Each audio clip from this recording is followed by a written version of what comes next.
This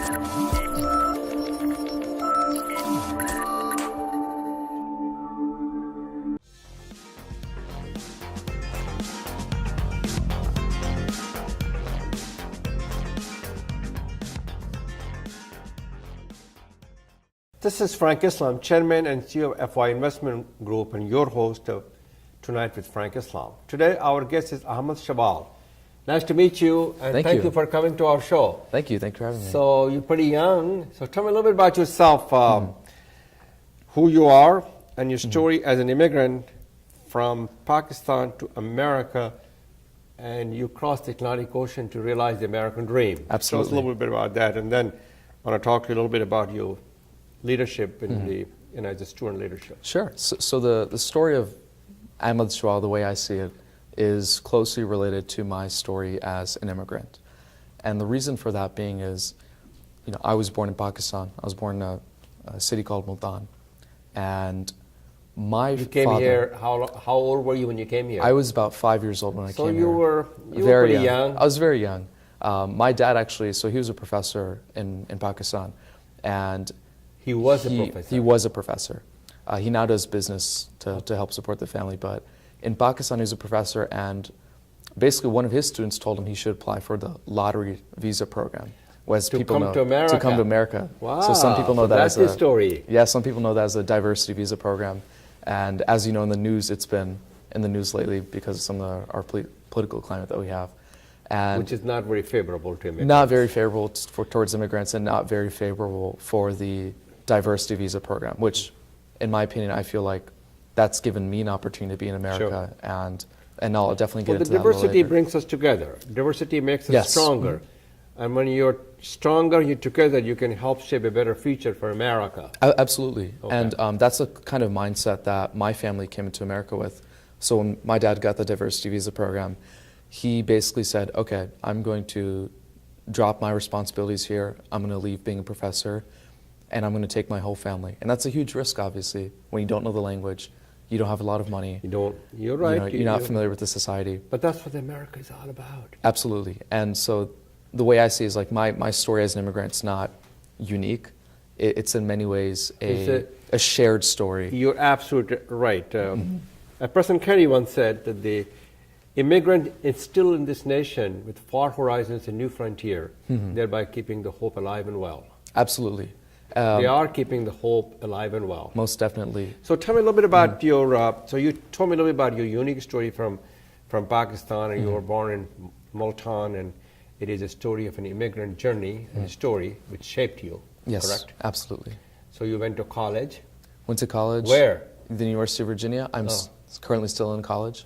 What year of freshman, or are you third year? So I'm a third year. So you got 2 more years to go. Yeah, and so what's your specialization? So I'm in the engineering school, computer engineering. Very good, good stuff. Thank you so much.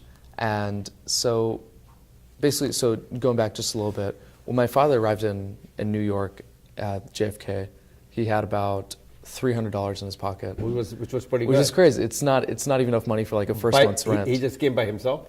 We came with the whole family. Oh my! $300. For $300. Yeah, and so luckily we were lucky enough to have people that knew us and would support us for the first few months to the first couple of years. They were generous and and kind to your family. Absolutely, and that taught us a lot about American society. So it tells you about America's inclusiveness and openness. Yes. And you're a beneficiary of America's kindness and generosity. Absolutely, because I really do feel like a lot of Americans want immigrants to acculturate into society. They want immigrants to be successful. And so it's always nice looking back in my past and realizing that and seeing how that was demonstrated. But I also see how there are a lot of immigrants that aren't as lucky. A lot of immigrants come here not knowing anyone. And for them, it's especially difficult, and that's one of the things I want to work on. We are the nation's immigrant. Yes. And we all come from somewhere. Even President Kennedy's great-grandfather came to the shore of Massachusetts in 1838 to escape the potato famine from Ireland, and then he became the President of the United States. So we all have a story to tell. We all built our family, and we share those stories just like you are. So you are an immigrant's story. That's what makes America a great country. Absolutely. And that's what we want to keep it. Yes. So tell me about your student leadership. So What do you do? And then Yeah. talk to me a little bit about higher education in America. Yes. And why is it important? Okay, go ahead, Ahmad. So when I look back in my past and I realize them coming here gave me a shot at a better education, at a higher education. And so that's motivated me in a lot of work I do, because right now I'm trying to find ways to both improve the equity and equality and inclusiveness in America's higher education. And so when I was in high school, I took a vocational education program, robotics, at the Spotsylvania Career and Technical Center here in Virginia. And that taught me that alongside maybe a normal degree program, you also need to have good technical skills, because that's what's preparing America's next generation of workers. That's preparing them to be part of the 21st century workforce. Exactly. And so I got involved with the vocational program. I joined an organization called Skills USA. It's one of the largest. It's one of the largest student organizations in America, and we represent vocational students of all kinds. We have over 350,000 members in the United States.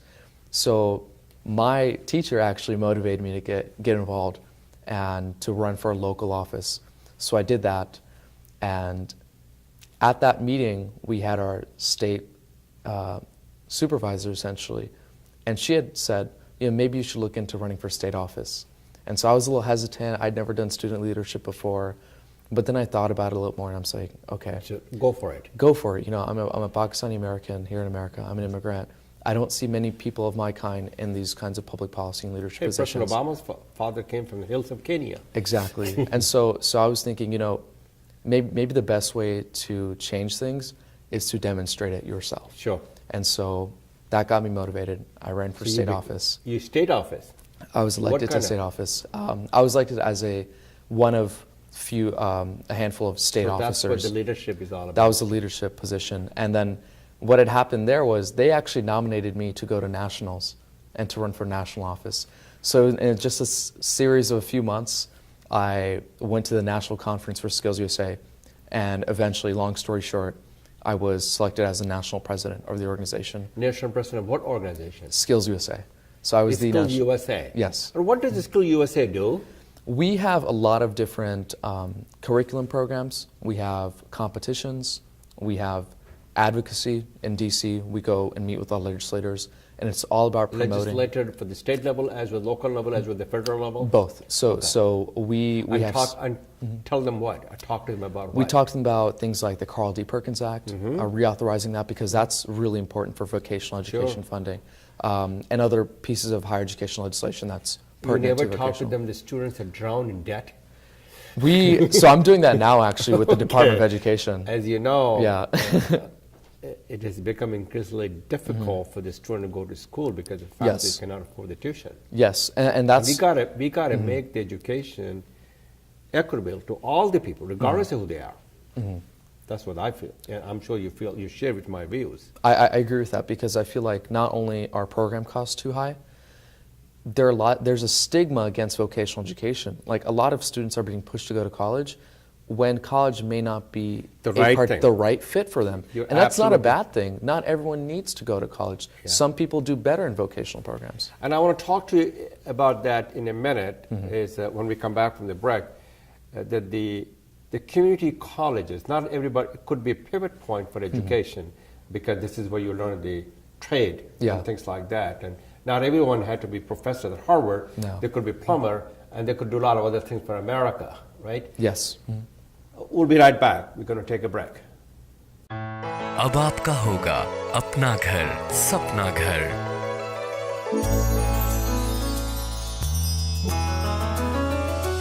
Your dreams can come true. SAI mortgage is key for you. अपना घर खरीदने और refinance करवाने के लिए SAI mortgage से राब्ता करें। Don't make a move without SAI. So we're back with Ahmad. So Ahmad, we were talking about not everybody can go to school, should go to college or universities, but they can go to the community colleges because it plays a pivotal role in educating our next generation, especially in areas that the trade and plumbers and a lot of so, Yes. So you share with me the same views, right? Can you shed some light on that? Yeah, absolutely. So the reason for that being is that, okay, we have colleges and that's great. A lot of people want to go to college, get their bachelor's degree, and go on to some profession. For a lot of people, they generally want and enjoy doing vocational programs, whether that's welding, construction, plumbing. For example, I've been to school with a lot of students who didn't go to college. They took their vocational program, they got their certifications, sort of continued. It's a 2 years ago. Usually it's a 2-year program, sometimes a little longer. I know in nursing it's a little bit longer, but usually 2 years. And they get their certifications and they get a job. Like I've known students, welders, gotten their certification, immediately got a welding job, making 6 figures immediately from the program. I totally agree. Those are the skills we need. Exactly. And there's thousands of opening in those areas also, because my wife feels that those jobs cannot be outsourced to China or India or other places. No, I mean, and she has a good point on this. These are critical jobs that, Yeah, they are critical. we need to prepare Americans They are for. the backbone of the infrastructure of America. Yes. So what projects that you have worked on, and tell me a little bit about your meeting with Michelle Obama. Yes. Who I admire and appreciate. She's a wonderful person. I've known her for a long time. She's fantastic. Yeah. So as national president of Skills USA, my responsibilities were representing the organization. I would go to different conferences. I would go to DC and essentially advocate and lobby for the organization. Say, here's why we need Carl D. Perkins. Here are all the students in America that are affected by some of the bills and things that you were taking on in our conversations with legislators. And at the end of my 1-year term, the Department of Education and the White House got together. So who was the education And secretary then? That was Not King. it was before King. Arnie. Yeah, Arnie Duncan. And they got together and they essentially recognized me and a few other students for our work. And that was incredible for me because we went there, we represented the organization, and just cool side note, I also presented a project at the White House. In my robotics class, in my vocational class, we made a 3D printer that was capable of printing chocolate. Wow. Because we wanted to demonstrate just how skilled and intelligent and creative vocational students can be. So we made this project and we got a grant and we created it. And we actually presented that at the White House, and Michelle Obama, we got to tell her about it. And originally we weren't supposed to meet with her because she was obviously very busy. She was giving a speech to us in the press room.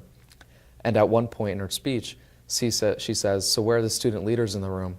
And I thought, okay, maybe this is when we stand up. But apparently you weren't supposed to do that. So I stood up, and I'm the only one standing up in the entire crowd. Oh, well, so you were singled out. And I was singled But out. you felt you were a leader. So you I did stood feel up. like a There's leader. nothing wrong with that. So she gave me a shout out, and I actually said something to the extent of, I would really enjoy meeting with you later. And I didn't think anything was going to come of it But because she she's did very come and meet busy. you. But as I was leaving, the secretary runs up to me and she says, I want you to follow me. And I'm thinking, oh man, I'm in trouble now. So I follow her, she takes us to another room, go past Secret Service, and there she is. So Isn't that wonderful? it was so incredible She for me. engaged you. She gave me the believed. time of day. Is a wonderful thing to do. It's fantastic. And she yeah. energized you. She also gave you incentive to be the best you can be. Yes, sir. And I basically ran up to her, I hugged her, I shook her hand. She's a wonderful woman. I thanked her firstly for all the work she's done for higher education in America and for her But advocacy. she continues to do that. She continues to do that. And I also told her, and this is, I think, the most important thing of my visit, I told her, what's really incredible for me right now is the fact that, I'm just some random kid from a village in a third world country in Pakistan, and now I'm here in the White House in the United States of America, and I'm getting to meet the First Lady. And for me, that was a special moment. Was a special moment, and I hope she inspired you. She did, and I actually, in the spirit of leadership, because she singled me out for leadership qualities, I said in the spirit of leadership, it would be wrong if I left without giving you my business card. And so I actually gave her my business card, and so she handed it to her secretary. That's very nice. Yeah, we got in touch. So tell me a little bit about a couple of questions that I Yes. have for you. You said it very eloquently and very well that the Mrs. Obama inspired you. Yes. To be the best, to be a lifelong learner, and to do what you can to help and serve your community and your people and make other people succeed. And I think those are the kind of things that she tells other people. I'm sure she did the same thing to you. So who other people inspire you? Barack Obama. President Obama Both of them. himself, yeah, President Obama. We have a lot of really good, I think, some people who don't get enough credit are local and state leaders, especially those that are very involved with the Pakistani American Muslim community. and or immigrant community. For example, just recently we had Atif Gurney appointed as Secretary of Education for Virginia. Yeah, I do know him. And so people like him are always very inspiring. Even Adnan Bukhari, who was on your program earlier. I do know him. I think it's fantastic that Pakistani Americans and just immigrants in general are getting involved on a local and state level. They're getting involved in politics, and they're saying, you know what? Sometimes it's hard to get in on the federal government level, but what we can do is we can start improving our communities from the areas that affect us on a day-to-day basis. So why people should be politically engaged? Because What's the purpose and what does it do? So I think it goes back to one of the most fundamental things about our American society. We are a democratic system. We are representative democracy, and Yes. we have to fulfill our responsibility as citizens of this nation. Most definitely. Because And politics does make a difference in Yes, our life. it does. And even beyond just fulfilling responsibilities, I think it is an exciting thing and it's an invigorating thing to be involved and say, hey, this is something that's wrong in my community. And you want to correct Me as it. an American citizen, I want to correct it, and I have the power to correct it. Because that second portion is what most people miss out on, is they're saying people recognize that we have to do so many things on a local, state, and federal level, but they don't fully internalize the fact that, like, hey, I'm a voting citizen. I have voting power. I can get my You community. can make a change. I can make a change. You could be change agent. I can run a phone But bank. you have to fulfill Yeah. responsibility. You have to Absolutely. be actively, particularly participant in the political process. Most definitely. I can knock on doors. I can organize a community together. You're absolutely right. Politics defines the landscape of America. Yes. It does create a common cause. And what you're doing is absolutely essential to the fundamental pillars of our democracy, of our values, our character, of our conscience, who we are as an American, to be politically engaged, to be a difference maker. Yes, and what we are seeing just after the 2016 election, we are seeing a complete rise in the sort of civic engagement from young people and millennials and immigrants, because a lot of those communities, understandably so, feel like they're under attack right now. They are. And they are. And we want to talk a little bit about that when we come back. We'll be right back. अब आपका होगा अपना घर सपना घर Your dreams can come true. SAI mortgage is key for you. अपना घर खरीदने और रीफाइनेंस करवाने के लिए SAI मॉर्गेज से राब्ता करें। Don't make a move without SCI. So we are back with Ahmad Shawwal. Ahmad, so people looking at you in the audience, there's thousands of people watching you. You are young. You are the hope for tomorrow. Thank you. You're a millennial. And you can make a difference, and you should make a difference. So the question is, what is the message for the young Muslim and the Pakistani community, and for that matter, immigrant community, Yes. that they want to be like you, they want to be leader, they want to lead, they want to make a difference, they want to be the best they can be. What's the message do you have for them? We are on the rise. It's more important than ever for immigrants, Pakistanis, Muslims in our local, state, and federal government to get involved, get civically involved.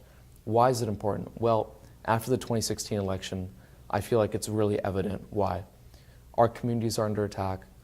Our basic democratic principles that we hold very dear are under attack for a variety of reasons. Now, it's one thing to complain about it. It's one thing to voice your opinion.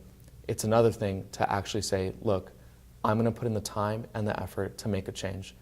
I've been lucky enough to have the opportunity to come here to America, to have an educational opportunity, to have people that inspire me to do more and do better each day. And so that's what I'm going to say to you. Do more, do better, get involved, find some sort of leadership positions, whether that's at your high school, your college. Get involved in nonprofits. Find ways to improve the sort of civic engagement we see in our communities. We have the 2018 elections coming up. Knock on some doors. Do some phone banking for your local congressman, for your local representative. That's so important. We got to get people out there to the polls. Another thing, reach higher, as Michelle Obama said. Don't say your eyes on local state government. Be a senator one day. Run for Congress. Run for the President of the United States. Run for President of the United States. I can't because I wasn't born in the United States, but Well, makes two of us. the- But we can help other people to we be can inspired. help other people. Yeah. So what about the fact that Ahmad, I mean, you have been uniquely blessed. You came Yes. to this country, and this country is very inclusive and open society, have given you and your parents an opportunity to not just only make a living, but also make a difference. Yes. And as a result of you politically engaged, you're individually engaged, and you're Thank you. civically engaged. So the question is, if these people become successful, what is their responsibility, and what will be their role and responsibility to help the others to succeed? Yes, I think one of the most important things alongside my message is to never forget your roots, whether that's your cultural roots, your religious roots, the kind of background that you come from, because I believe that my background informs my character in almost everything I do. Every day I think about my opportunities as an American citizen. So please don't forget your background. Why? Because doing so and recognizing that will allow you to help other people who were once in your position, because it is our responsibility to climb, but also reach down and help others climb behind us. So when they succeed, when you succeed, all of us succeed, and America succeed, and the world succeed, and Pakistan succeed. Yes. We all will be successful. Yes. And they should never be afraid of taking the necessary step because their name is Ahmad. Because remember, Islam always taught us equality, dignity, tolerance, respect for other faiths. Yes, absolutely. So I have one more final question for you, Ahmad. Is do you have any ambition, a desire, a drive, a dream to be politically engaged in terms of running for a political office? I haven't given it much thought yet, but a lot of people have told me to. Sure. It's one of those things where I feel like if I'm in a position one day If you can make a difference, you where I will. can make a difference and I have the right intentions, I want to be very careful You will about serve the country and the community. getting into it for the right reasons, because I want to serve the community very badly. I want to serve the Pakistani community, the immigrant community, the Muslim community, and even beyond that, just serve America, because I'm so blessed and I'm very proud to be an American citizen. So one of these days, hopefully, once I get some experience under the belt, you might see me. So if I talk to you about 10 years from now and come back to this place and sit from that chair and I sit on this chair, what would you have done in 10 years that would have made a difference to society? I feel like there's a lot of accomplishments. Besides getting a job Yeah, and making some money, yeah. building prosperity and Yes. creating some wealth. Yeah, those and are then after, yeah. those are important. Yes, most definitely. And you might by then probably be married and have a family, which is important also. But what did you do for the community? Yeah, like beyond just sort of like money and accolades and things like that, I wanted, if I was sitting here 10 years from now, I would love to say that You'll be 31. 31. President Obama Man, I'd became be a old. president. President Kennedy became president when he was 42. It's incredibly young. It is young, probably, and he died young. He was Yes, assassinated very unfortunately. young. Yes. And President Kennedy inspires all of us to serve our country. Yes, most definitely. One of the things I would like to say 10 years from now is, that I've in some capacity helped my community, whether that's on a local, state, or federal level. Not everything needs to be nationwide. Help your community rise to the challenge. Rise to the challenge, even if it's something like helping refugees acculturate to Very American well society. said. We have a couple of good organizations that are doing that here in Virginia. I would like to say that, that I've pushed through some sort of adversary. So you will extend your hand, your hope, your heart, and your help Yes, to sir. those who really need it badly. Yes, sir. And to those who have no hope, who have no voice. Be You become kind. the voice for those who are voiceless. Yes, sir. Be kind, be gentle. Be kind, be gentle, and more importantly, be engaged. Be engaged. Right. Yes, Thank sir. you very much, Ahmad, for coming, and good luck to you. Thank you as so much. undertake this new and solemn journey. Thank you, sir. Thank you all. This is Frank Islam wishing you a great week, and thank you for watching.